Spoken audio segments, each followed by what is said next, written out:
kind of like in this kind of promoter role and doing kind of things like that, when you look at when you see kind of the reception that all these major promotions get when it comes to getting criticized for creative and getting criticized for what booking decisions or anything like that, has it kind of gave you a little bit realization like, no, fans kind of don't understand that delineation of like how things work. I can understand what's going on with these certain promotions.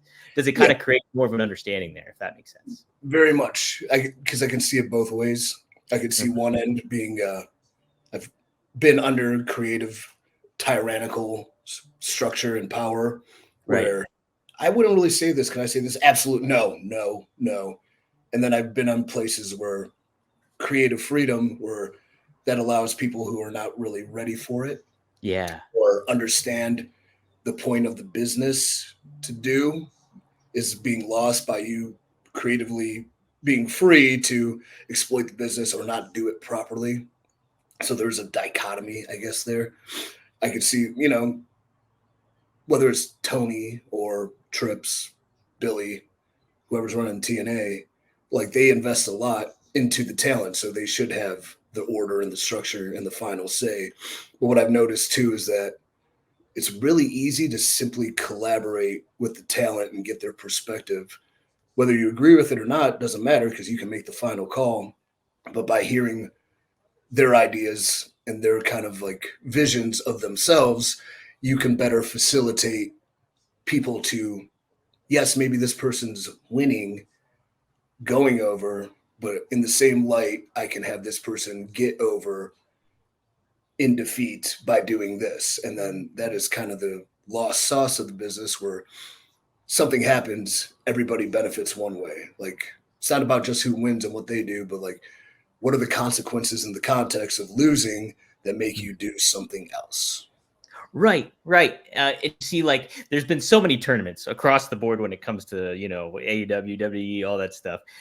You can see some elements where, hey, there's storytelling aspects that are getting told in these tournament matches where somebody loses and it means something. But then there's another flip of the coin where some of these matches don't mean anything. And you want to make sure everyone one of them means something for the winner and the loser.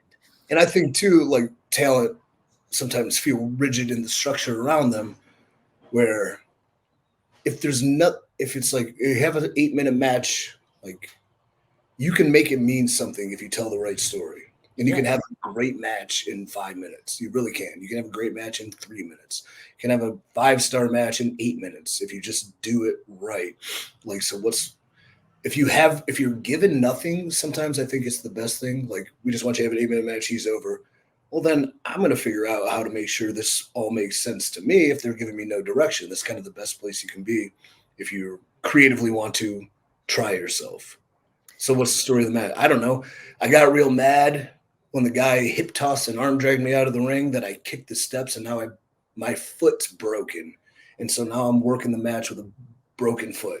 Oh, I'm losing? Well, of course I lost. I broke my foot. All right, I'm protected in defeat. Very easy.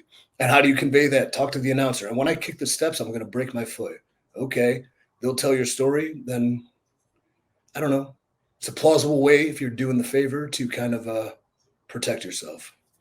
No doubt about it, too. Yeah. And it's still like you're not taken away from the other person winning, but you're just, hey, it's a business that you got to, in certain ways, look out for yourself a lot of times. So if I didn't have that busted foot, maybe I would have won. Maybe you would have won, right? That guy went on to become champion. Well, now my foot's better, so maybe I deserve a shot because I almost beat him with a broken foot. Right. It's really like one thing I think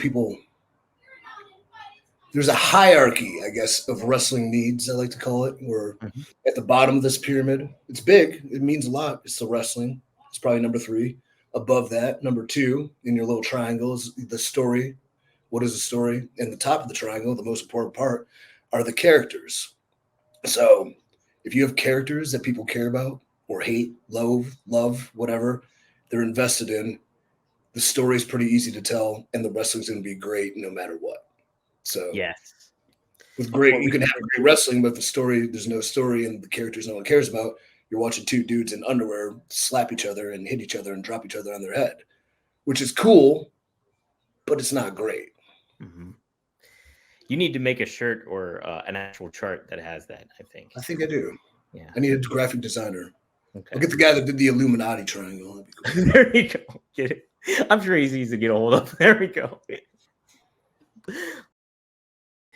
What was a moment for you that happened that you kind of came out of your shell? Was there a certain person that helped you, or was there just over course of time again, or what happened? There's like what I like to tell the young wrestlers, because I guess I'm older now. It kind of comes in plateaus, right? So you get to like a level of good, and then you're kind of there for a while. Then something happens where you take a big leap, but then Yep. you're there again, and you take a big leap. You're there again.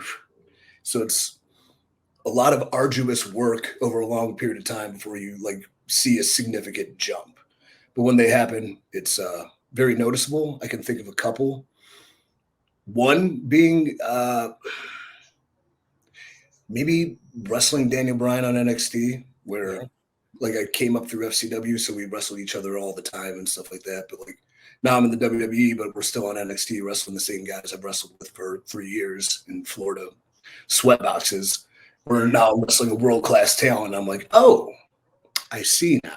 This is like, there's up a level. Maybe going into Impact with a push, you know, like even there, like I wasn't just thrown to the fodder. I was like groomed to do something. So I was chosen. That makes all the difference in the world. But then the confidence came with it. The first time I was in the ring, cutting a promo, talking some shit, and here comes Sting, and I'm standing face to face with Sting, and I'm like, oh, and like I should be here. And I think the biggest leap, and maybe you heard me talk about it with Kurt, was working with Kurt. One aspect being kind of like a go home promo we did, where I remember this promo was like written by the writer. He hands it to me, and I'm like, not doing that. I didn't even look at it. And Kurt, you know, is very photogenic memory. So he'll read a thing and we got it, and he's good. But there's this promo I've had in my mind for years and years and years on Kurt Angle, and I just so happen to be in the ring with Kurt Angle, where I'm just going to take a shot and I'm going to speak from my heart. This promo I've been cutting in my rear view mirror. This promo I've been cutting in the shower. This promo I've been cutting in the gym. Like, so being in the ring with Kurt, cutting that promo, and him being like, what are you talking about? This is not the script. But then him like realizing it and kind of feeling the moment, and then stepping in the ring with him obviously was a huge leap. Being able to fortunately defeat him, a huge leap. But I think the biggest leap came, the biggest validation of all, is when I talked to Kurt later on, and he compliments a lot of things about me, where if the greatest, one of, if not the greatest wrestler of all time, thinks I'm pretty good, then nobody can talk shit to me ever that will affect me, because that guy thinks I'm good and he's one of the best. So I don't care what you think. That's it too, man. He took it to like a fish to water. And that's, you know, you'd think that would be easy to do for like an Olympic wrestler, but you look at like how much like somebody like Gable Stevenson struggled, and like other premier athletes getting in the ring and trying to do it. It's not that easy transition. And what's so funny too about Kurt is, you mentioned it, he has like a photographic memory. So anytime as a fan, if you're watching him like in the early days, it feels like he's coming with that stuff off the cuff. Here, he's got a lot of that all memorized, and that's super impressive. He's truly a cyborg. Yeah. He's a robot, but he's got a real heart. Yes, he definitely does. It is funny too when you mentioned like Kurt took it to like water. How many premier athletes, you know, D1 scholarship athletes came in through, whether it was the Performance Center or FCW. How many, like, dude, I remember in FCW we had this world famous millionaire cricket player come in. He wanted to wrestle, so John Laurinaitis brought him in to try out. And like 15 minutes into like beginning his wrestling training, he took a body slam and he landed, and he's just like, oh, he rolled out. He's like, nah, I'm good. What? Like, yeah.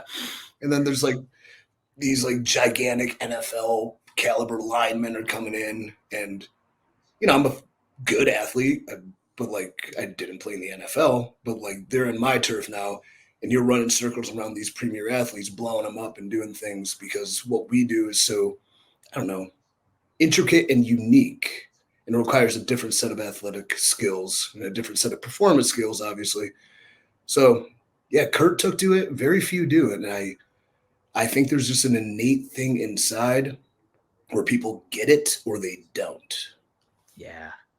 That's such a huge thing of it too. Is like you either do understand it and you don't. And even Kurt starting off, he didn't get like what the aspect of like, hey, how do you portray yourself as a star in certain ways, or how the business actually worked. But once he got all that together, he was just a natural. He just picked up on it like that. It's you think about it, he's a year in and he's wrestling Stone Cold, The Rock, Triple H, like.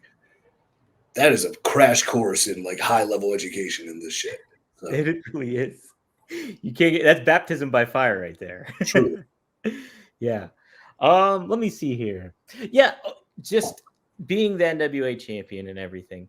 Is there a certain champion that you look back on that you have a newfound respect for that maybe you wasn't necessarily on your radar at that juncture, or is there something like you kind of being a part of that history? Did you get added appreciation for the history of the NWA? I would say doing some historical research, because I grew up a WWF fan more than the NWA. Obviously, like Flair's and Dusty's, well aware of and researched that. But I think looking back at the time, I got into Harley Race a lot. Yeah. So that would be one, like, obviously I knew of, but I didn't go out of my way. It was before my time. But now that history is our greatest teacher, like I look back at some of the stuff he did and I'm like, it resonates now. And it's like, oh, and he's kind of older, so he doesn't want to fall down as much. So he's doing these things instead of just getting hit hard and hurting. I see what you do there, boss. It's pretty nice. Yeah. Elton was on God's green earth right there.